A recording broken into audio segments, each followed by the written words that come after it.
The first time Lucas walked into my studio, I was struck by how out of place he seemed. The room was small, cluttered with sheet music and the faint scent of aged wood from the piano that had been my companion for years. He was tall, his broad frame filling the doorway, and his blue eyes were piercing, almost unsettling in their intensity. Too young, I thought immediately, though he couldn't have been more than a decade younger than me. Too confident, too present. I wasn't ready for someone like him. "Ruby, right?" he asked, his voice smooth, with a hint of curiosity. He extended his hand and I hesitated before taking it. His grip was firm, warm, and lingered just a moment too long. "Yes," I managed, pulling my hand back quickly. "You're Lucas." He nodded, those eyes never leaving mine. "I've heard you're the best. I'm here to learn." I wanted to say no. I wanted to tell him I wasn't taking new students, that I wasn't ready after everything. But something about his determination, the way he held himself, made me pause. Maybe just one lesson, I thought. Just one. The first session was awkward. Lucas sat at the piano, his hands hovering over the keys like he was unsure where to begin. I stood behind him, trying to focus on the music and not the way his shoulders shifted beneath his shirt. "You're tense," I said, breaking the silence. "Relax your wrists. Let the music flow through you." He glanced up at me, a small smirk playing on his lips. Easier said than done when you're watching me like that. I felt my cheeks flush and took a step back. Just focus. As the weeks went by, the lessons became less about the piano and more about the conversations that filled the spaces between the notes. Lucas had a way of drawing me out, asking questions that made me forget my usual defenses. He was persistent yet gentle, and I found myself looking forward to our time together more than I cared to admit. One evening, as the sun dipped below the horizon and cast a warm glow across the room, Lucas played a piece that stopped me in my tracks. It was a melody I hadn't heard in years, one that my husband used to play for me when the world felt too heavy. The notes lingered in the air, wrapping around me like a familiar embrace, and before I could stop myself, tears welled up in my eyes. "Ruby?" Lucas's voice was soft, concerned. He turned on the bench to face me, his brow furrowed. "Are you okay?" I swallowed hard, trying to push down the emotions that threatened to overwhelm me. That piece, it was his favorite. Lucas's expression softened. "I didn't know. I heard it once and thought it was beautiful." I nodded, unable to speak. The room felt too small, too close, and I was suddenly aware of how near he was. His hand reached out, brushing against mine, and before I could think, before I could stop myself, I leaned into him. Our lips met in a way that was both tender and electric, a connection that felt inevitable yet impossible at the same time. For a moment, I forgot everything, the guilt, the grief, the boundaries I had set for myself. All I could feel was the warmth of his body, the way his hands found my face, the way his breath mingled with mine. When we finally pulled apart, the reality of what had just happened hit me like a wave. I stepped back, my heart racing, my mind a whirlwind of conflicting emotions. "What am I doing?" "Ruby," Lucas began, his voice low, steady. Don't," I interrupted, holding up a hand. "Just don't say anything." He looked at me, his eyes searching mine, but I couldn't meet his gaze. I turned away, the weight of my actions settling heavily on my chest. Days passed, and the tension between us grew. Lucas tried to act as if nothing had happened, but I could feel the shift in the air whenever we were in the same room. He would linger after the lessons, making small talk, asking questions that felt too personal, too intimate. I tried to keep my distance, to remind myself of who he was and who I was, but it was becoming harder to ignore the pull I felt toward him. Then came the day when everything changed. Lucas arrived late, his usual confidence replaced by something darker, more guarded. He sat down at the piano but didn't start playing. Instead, he turned to me, his expression serious. "There's something I need to tell you," he said, his voice quiet but firm. I frowned, feeling a knot form in my stomach. "What is it?" He hesitated, running a hand through his hair. "Before I came here, I wasn't honest with you about why I wanted to take lessons." I crossed my arms, trying to steady my breathing. "What do you mean?" He looked away, his jaw tightening. "I knew about you. About your husband. I thought if I could get close to you, maybe I could." He trailed off, unable to finish the sentence. My chest tightened, my heart pounding in my ears. "You what?" "I didn't plan for this," he said quickly, his eyes meeting mine. "I didn't plan to fall for you." The room felt like it was spinning, the words hitting me like a punch to the gut. He used me. The realization was sharp, painful, and beneath it, anger began to simmer. "You lied to me," I said, my voice shaking. "You came here under false pretenses and you—" "I know," he interrupted, his voice strained. "And I'm sorry, but everything I feel for you now is real. I didn't expect this, but I can't deny it." I stared at him, my mind racing. The man I thought I was starting to trust, the man I had let into my life, had betrayed me in the most fundamental way. And yet, despite the anger, despite the hurt, there was a part of me that couldn't ignore the truth in his words. "I need to think," I said finally, my voice barely above a whisper. Lucas nodded, his expression a mix of relief and regret. Take all the time you need." As he left the room, I sat down at the piano, my fingers hovering over the keys. The instrument that had been my solace for so long now felt like a mirror, reflecting back the chaos of my emotions. I pressed my fingertips to the cool ivory, letting out a shaky breath. What do I do now? The room felt too quiet without him. The lingering warmth of Lucas's presence clung to the air, but it wasn't enough to soothe the storm inside me. My fingers trembled as they hovered over the keys, the ivory suddenly foreign under my touch. I pressed one note, then another, the sound hollow and distant. My husband's favorite piece, the one he used to play to pull me into his arms, echoed in my mind. But I couldn't bring myself to play it. Not now. Not after what just happened.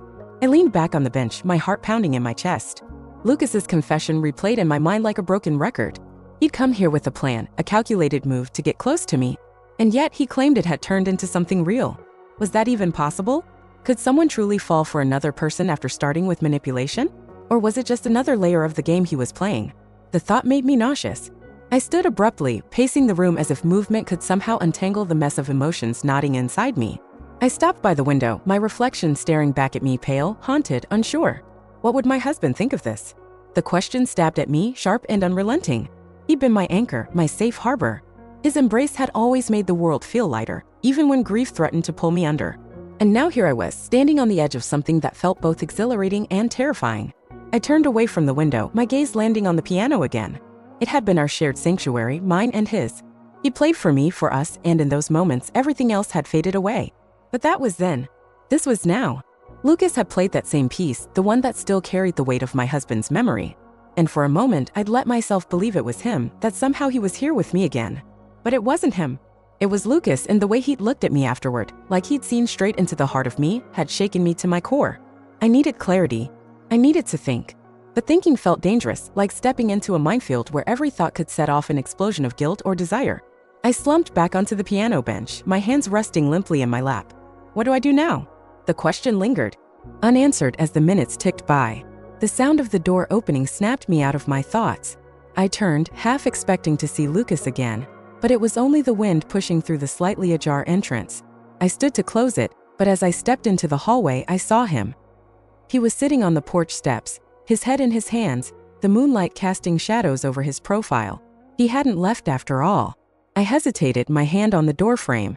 Part of me wanted to retreat, to shut the door and lock out the chaos he brought into my life. But another part, a part one wasn't ready to acknowledge, wanted to step closer to understand what he was thinking, feeling. You're already too far gone, a voice in my head whispered. I ignored it, stepping out onto the porch. You're still here, I said softly, my voice barely carrying over the rustle of leaves in the night breeze. Lucas looked up, his blue eyes glistening with something I couldn't quite place. I couldn't leave, he admitted, his voice rough. Not like this. I crossed my arms over my chest, the chill of the night air biting through my sweater. What did you expect, Lucas? That I just forgive you and pretend none of this happened? He shook his head, his expression raw with emotion. No, I didn't expect that. I wanted you to know the truth. I didn't want to keep lying to you. I studied him, the tension in his shoulders, the way his hands clenched and unclenched at his sides. He looked vulnerable, stripped bare of the confidence he usually wore like armor. It was disarming, and I hated how it made me feel. Why did you do it? I asked, my voice trembling. Why did you come here with some plan to get close to me? He stood slowly, his movements careful, like he was afraid to spook me. At first, it was just curiosity, he said, his voice low. I heard about your husband, and I wanted to understand. I wanted to know who you were. But then, he trailed off, his gaze dropping to the ground. Then it wasn't about that anymore. It was about you. Just you. His words hung heavily between us, the weight of them pressing into my chest. I wanted to believe him, but fear held me back, fear of being hurt, of betraying the memory of the man I'd loved and lost. You don't get to decide how this goes, I said, my voice firmer now. You don't get to just walk into my life and turn it upside down. I know, he said, his voice barely a whisper. I know I don't, but I'm here, Ruby, and I'm not going anywhere unless you tell me to leave. The sincerity in his voice shook me. I turned away, staring out into the darkness of the night. My heart ached with a longing I hadn't allowed myself to feel in so long. I don't know what to do, I admitted, my voice breaking. I don't know if I can trust you. I don't know if I can trust myself. Lucas stepped closer, his presence warm and steady behind me. You don't have to figure it all out right now, he said softly. Just let me stay. Let me prove to you that this isn't a game for me. I closed my eyes, the sound of my heartbeat loud in my ears. This is dangerous, a part of me warned. But another part, a part that had been silent for far too long, whispered, what if it's worth it? I turned to face him, the moonlight catching the intensity in his eyes. One step at a time, I said finally, my voice steady despite the storm inside me. That's all I can promise. He nodded, his expression soft with relief. One step at a time, he repeated, his voice a quiet promise. For a moment we stood there, the night wrapping around us in a fragile silence. Then without thinking I reached out, my fingers brushing against his. The touch sent a shiver through me, and I saw the way his breath hitched, the way his gaze locked onto mine. This is it, I thought. The point of no return. But before I could pull away, he tangled his fingers with mine, his grip firm yet gentle. Ruby, he said, my name a plea on his lips. I didn't answer. I couldn't. Instead I stepped closer, the space between us disappearing as my other hand found its way to his chest, feeling the steady beat of his heart beneath my palm. He watched me, his eyes searching mine for permission, for something I wasn't sure I could give. But then slowly he leaned in, his breath warm against my skin, and I didn't stop him. His lips brushed against mine, tentative at first, as if testing the waters. The moment stretched, suspended in time, and then he deepened the kiss.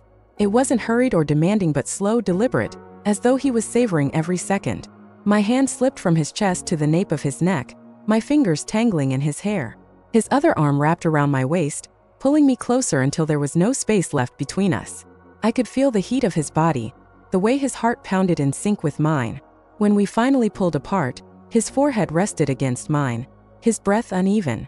Ruby, he whispered again, his voice raw with emotion. I meant what I said. This isn't just a game to me anymore. I wanted to believe him. I needed to believe him. But the weight of his confession still lingered in the back of my mind, a shadow I couldn't quite shake. He came here under false pretenses. He knew about James. He knew about my pain. And yet, here we were, caught in a moment that felt too real to dismiss. I stepped back, breaking the connection, my arms wrapping around myself as if to shield against the cool night air. Or maybe against the flood of emotions threatening to overwhelm me. I don't know what this means, I admitted, my voice barely above a whisper. I don't know if I can trust you. Lucas didn't try to close the distance between us. Instead, he stood there, his hands clenched at his sides, his eyes never leaving mine. I don't expect you to trust me right now, he said quietly. I know I messed up. I know I hurt you. But I'm here, Ruby. And I'm not going anywhere. His words should have comforted me. Instead, they stirred something deeper, something I couldn't quite name. He's different, a voice in my head whispered. He's not James. And yet, wasn't that part of the problem? James had been my anchor, my safe harbor. And now here was Lucas, a storm I wasn't sure I was ready to weather. We should go inside, I said finally, breaking the silence that had stretched between us. It's getting late.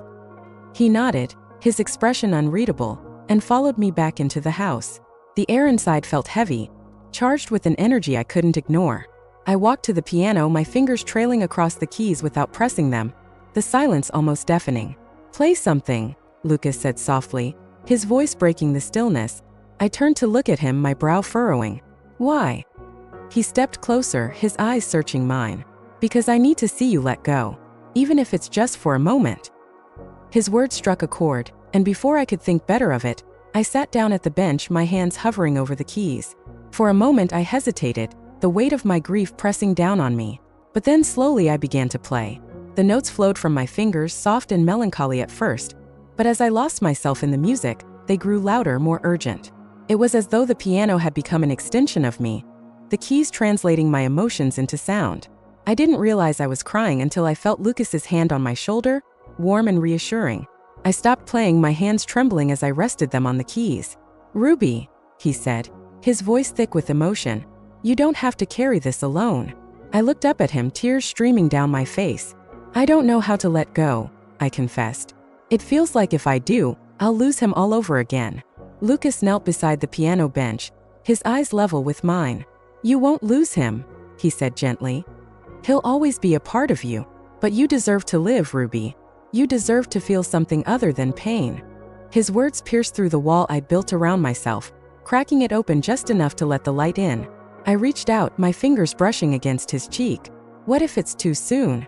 I asked, my voice barely a whisper. What if I'm not ready? He leaned into my touch, his hand covering mine. Then we'll take it slow, he said. As slow as you need. But don't shut me out, Ruby. Please.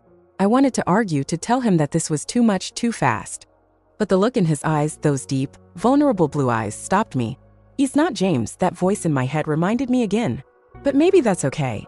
I leaned forward, my lips brushing against his in a kiss that was softer, more tentative than before. It wasn't the fire of earlier, but something gentler, something that felt like the first step toward something new. When I pulled back, his eyes were closed, his expression peaceful. Stay with me, I murmured, my voice barely audible. He opened his eyes, a small smile tugging at the corner of his mouth. You don't have to ask twice, he replied, his tone light but laced with sincerity. We sat there for a while, the silence between us comfortable rather than suffocating. Eventually, I stood, my hand still in his.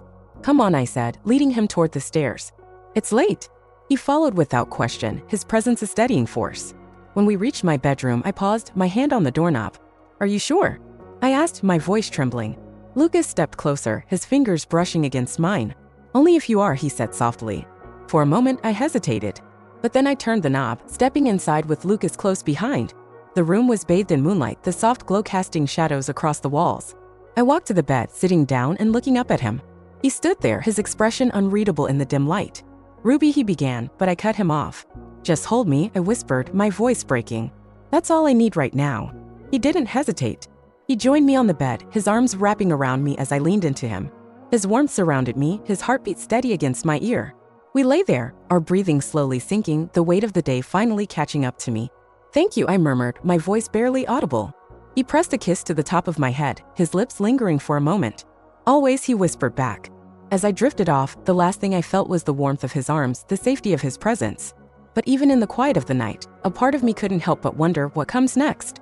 The morning light filtered through the curtains, soft and pale, as I stirred awake. His arm was still draped over me, his chest rising and falling in a steady rhythm. I lay there for a moment, listening to the quiet, my thoughts a tangled mess of emotion. What was this? What were we? The questions lingered unanswered as I carefully slipped out of bed, not wanting to wake him. I padded into the kitchen, the cool floor beneath my feet grounding me. The kettle hissed as I heated water for tea, the sound of small comfort in the silence. My fingers traced the edge of the counter, the weight of last night still heavy on my heart. Trust. It was such a fragile thing, so easily broken. And yet, part of me wanted to believe him, wanted to believe that he was sincere. I heard a soft shuffle behind me and turned to see Lucas standing in the doorway, his hair tousled, his blue eyes still heavy with sleep. He looked at me, a tentative smile on his lips. Morning, he said, his voice low and rough. Morning, I replied, my voice matching his quiet tone. I poured the hot water into a mug, the steam rising in delicate swirls. Tea. He nodded, stepping closer. Please. I handed him the mug, our fingers brushing briefly. The warmth of his touch sent a shiver through me, and I quickly looked away, focusing on pouring my own tea.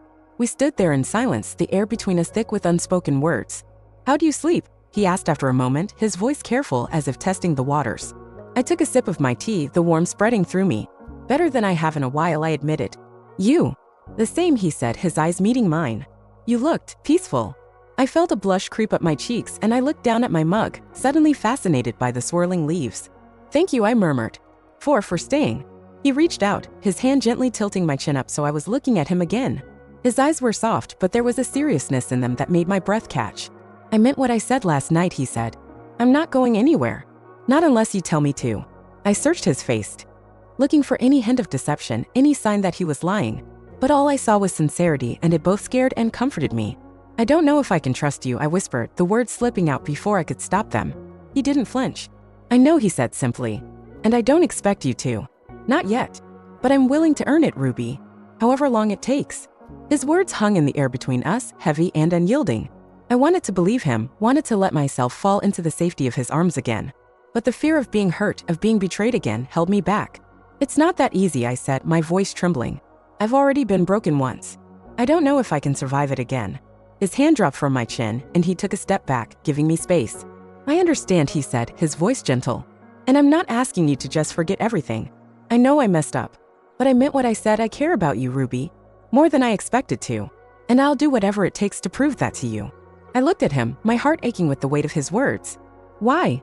I asked, my voice barely above a whisper. Why me? He smiled, a sad, knowing smile that made my chest tighten. Because you're you, he said. Because you're strong and kind and beautiful inside and out. Because you make me want to be better, to be the man you deserve. I felt tears prick at the corners of my eyes and I quickly blinked them away. I don't know if I can believe that, I admitted, my voice breaking. He stepped closer again, his hand reaching out to brush a strand of hair from my face. You don't have to, he said softly. Not yet. But I'll keep telling you until you do. Until you believe it. I looked at him, his blue eyes filled with so much emotion it was almost overwhelming. Was this real? Was he real? I didn't know. But in that moment, I wanted to believe it. I wanted to believe him. Before I could stop myself, I reached up and placed my hand on his cheek, feeling the warmth of his skin beneath my fingers. He leaned into my touch, his eyes closing for a moment before they met mine again. Ruby, he whispered, his voice a plea. I didn't answer. Instead, I leaned in, my lips brushing against his in a tentative kiss. He froze for a moment, as if surprised, before he responded, his lips moving against mine with a gentleness that made my heart ache. The kiss was soft, almost hesitant, but there was a heat beneath it that made my stomach flutter. When we finally pulled apart, his forehead rested against mine, our breaths mingling in the quiet of the kitchen. Ruby, he whispered again, his voice rough with emotion. I don't know what I'm doing, I admitted, my voice trembling. I don't know if this is right. He pulled back slightly, his hands cupping my face. Then let's figure it out together, he said, his eyes searching mine. One step at a time. I looked at him, my heart pounding in my chest. One step at a time. It felt like a lifeline, a way forward in the midst of all the uncertainty. I nodded, my hands gripping his arms for support. Okay, I whispered. One step at a time. He smiled, a soft, relieved smile that made my heart skip a beat. And then he leaned in again, his lips capturing mine in a kiss that was deeper, more urgent. My hands slid up his arms, twining around his neck as I pressed myself closer to him.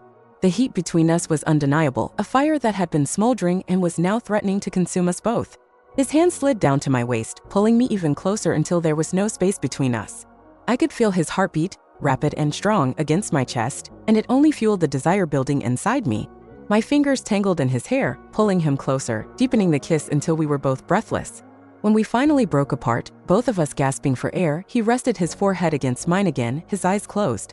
Ruby, he murmured, his voice thick with emotion. He didn't finish the sentence, but I didn't need him to. The way he said my name, the way his hands trembled slightly against my waist, told me everything I needed to know. My heart was still racing, my body still humming with the intensity of what had just happened.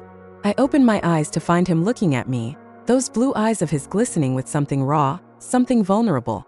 I don't know what I'm doing, I thought, but I know I can't stop. His thumb brushed against my cheek, wiping away a tear I hadn't even realized had fallen. Ruby, he said again, his voice softer this time, almost like a prayer. I want to be honest with you. I want to be everything you need. I swallowed hard, my throat tight. Lucas, I started, but he shook his head, cutting me off. No, let me say this, he insisted, his grip on me tightening just enough to make me feel grounded. I know I fucked up. I know I came into this with the wrong intentions. But being here with you, being close to you, it's changed me. I don't want to manipulate you. I don't want to play games. I just want you, the real you. His words hung in the air between us, heavy and suffocating. I wanted to believe him. I needed to believe him. But there was still that part of me, that small, stubborn part, that whispered warnings in the back of my mind. Be careful, it said. You've been hurt before. But then he kissed me again, and all those thoughts melted away. This kiss was different, slower, more deliberate, like he was trying to pour every ounce of his sincerity into it. My hands found their way back to his hair, and I held on tight, as if letting go would mean losing him forever. When he pulled back, his breath was ragged, his forehead resting against mine once more. I'll earn your trust, he promised, his voice shaking with conviction. I'll show you I'm worth it. Just give me the chance. I nodded, my own voice failing me. One step at a time, I reminded myself. Just one step at a time. The tension between us was palpable, a live wire that neither of us seemed willing or able to sever. His hands were still on my waist, and I could feel the heat of his skin through the thin fabric of my shirt. My own hands had drifted down to his chest, feeling the steady rise and fall of his breathing. Lucas, I whispered, my voice barely audible. I don't know if I can trust you yet, but I want to try. He let out a breath I didn't realize he'd been holding, his eyes closing briefly in relief. When he opened them again, they were filled with the determination that took my breath away. That's all I'm asking for, he said, his voice firm. Just the chance to show you. We stood there for what felt like hours, though I knew it couldn't have been more than a few minutes. The sunlight streaming through the kitchen windows bathed the room in a warm glow, and for the first time in a long time, I felt a flicker of something I hadn't felt in ages, hope. But then, just as I was about to speak, the sound of the piano drifted through the house. It was faint, barely audible, but it was enough to make me freeze. My breath caught in my throat, and my heart skipped a beat. "Do you hear that?" I asked, my voice barely above a whisper. Lucas frowned, his hands dropping from my waist as he turned his head toward the living room. "Hear what?" I didn't answer. Instead, I moved past him, my feet carrying me toward the sound before my mind could fully process what was happening. The closer I got, the louder it became. A hauntingly beautiful melody that I knew all too well. It was the piece my husband used to play for me, the one that had always made my world feel light. When I reached the living room, I stopped in my tracks. The piano was silent, the keys untouched. And yet, the music lingered in the air, as if it had been played by a ghost. "Ruby!" Lucas called from behind me, his voice tinged with concern. "Are you okay?" I didn't reply. I couldn't. My eyes were fixed on the piano, my heart pounding in my chest. "It's just your imagination," I told myself. "It's just grief playing tricks on you." But deep down, I knew it wasn't that simple.